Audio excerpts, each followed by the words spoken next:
തെരഞ്ഞെടുപ്പിന്റെ മുമ്പിൽ വെച്ചുകൊണ്ട് ഇത് ചെയ്യുന്നത് തെരഞ്ഞെടുപ്പ് ലാക്കാക്കിയുള്ള കാര്യത്തിന് വേണ്ടി ദുരന്തബാധിതരെ ഉപയോഗിക്കുന്നതിന് തുല്യമാണ്. നീ എന്ത് തേങ്ങയാടി പറയുന്നേ? ദുരന്തബാധിതരെ ഉപയോഗിക്കുന്നതിന് തുല്യമാണ്. ഏതാ ഞങ്ങൾ തറക്കല്ലല്ല ഇടുന്നത്, ഞങ്ങൾ വീടും കൊടുത്തില്ലല്ലോ. എങ്ങനെ ഇരിക്കുന്നു? ഞങ്ങൾ തറക്കല്ലല്ല ഇടുന്നത്, ഞങ്ങൾ വീടും കൊടുത്തില്ലല്ലോ. ഒരു തെരഞ്ഞെടുപ്പ് എന്നോ വരാനുണ്ട്. അതുകൊണ്ട് LDF ഗവൺമെന്റ് വയനാട് ദുരന്തബാധിതർക്ക് ഈ വീടൊന്നും ഇപ്പൊ കൊടുക്കേണ്ടിയിരുന്നില്ല. അപ്പതാ ഇതോ. മുണ്ടക്കൈ ചൂരൽമല ഉരുൾപൊട്ടൽ ദുരന്തബാധിതർക്കായി മുസ്ലിം ലീഗ് നിർമ്മിച്ച വീടുകളുടെ 1ാം ഘട്ട വിതരണം നാളെയാണ്. അവിടെ ഭൂമി ഏറ്റെടുക്കുന്നതിലൊരു തടസ്സമുണ്ടായിരുന്നു. ആ തടസ്സങ്ങളെല്ലാം നീക്കി ഭൂമി ഏറ്റെടുത്ത് പിന്നെ ശരവേഗത്തിൽ നമ്മുടെ കെട്ടിടങ്ങൾ ഉയരുന്നതാണ് നമ്മൾ കണ്ടത്.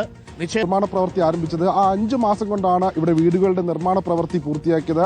105 വീടുകളാണ് ആകെ നിർമ്മിക്കുന്നത്. അതിൽ തന്നെ ആദ്യഘട്ടത്തിൽ നാളെ കൈമാറുന്നത് 51 വീടുകളാണ്. ഈ 51 വീടുകളുടെ നിർമ്മാണ പ്രവൃത്തി ഇവിടെ ഈ തറക്കല്ലിൽ നിന്നും ഒരു പടി വളരാത്ത, തറക്കല്ലിൽ നിന്നും മോചനമില്ലാത്ത കോൺഗ്രസ് ഉറ്റ സുഹൃത്തുക്കളായ മുസ്ലിം ലീഗിനെ കൂടി ഇതൊന്ന് പറഞ്ഞു മനസ്സിലാക്കിയാൽ വളരെ നന്നായിരുന്നു.